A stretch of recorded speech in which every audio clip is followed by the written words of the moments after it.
최근 있었던 강윤성의 범행에서 보듯 전자발찌를 찬 채로 자택에서 범행을 저지를 경우 현재 시스템으로는 막을 방법이 없습니다. 법무부가 추가 대책까지 발표하고 나섰지만 대대적인 인력과 예산 확충이 우선이라는 지적이 나옵니다. 한동호 기자입니다.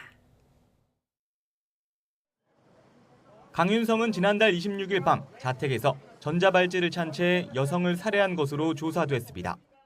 이튿날 오후엔 전자발찌를 끊고 도주한 뒤 29일 또 다른 여성을 살해하고 경찰에 자수했습니다.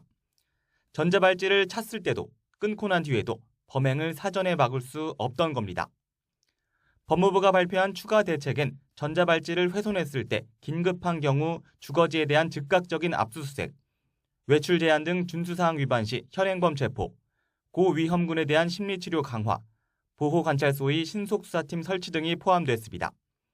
하지만 이를 실행할 전자감독 인력과 예산 확충은 언제 현실화할지 장담할 수 없습니다. 특히 법무부 대책이 당장 시행돼도 전자감독 대상자 자택에서 벌어지는 범죄는 미리 인지하거나 막기가 어렵습니다. 일부 전문가들이 재범 위험이 큰 강력범을 출소 뒤에도 일정 기간 보호수용시설에 수용하는 보호수용제를 도입하자고 주장하는 이유입니다. 야간 시간을 관리감독 하에 보안시설 내에서 잠을 자고 먹고 자고 할 수 있게 퇴근 이후에는 시설에 정해진 곳에 있게. 전자발찌에 심장 박동이나 혈압 감지 센서를 달아 범행 전후에 이상 징후를 포착하는 방안도 대안으로 거론되고 있습니다.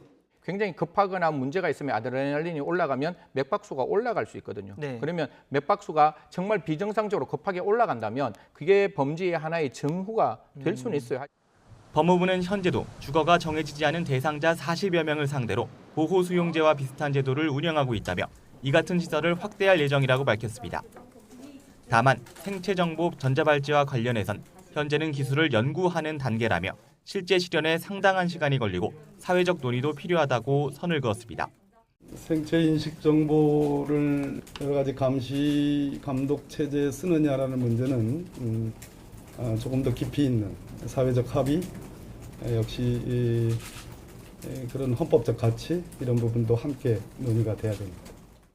인력과 예산이 확충되기 전까진 고위험군에 대한 사전 관리를 얼마나 실효성 있게 하느냐가 무엇보다 중요한데 다른 대안에 대한 사회적 논의도 활발하게 이뤄져야 할 것으로 보입니다.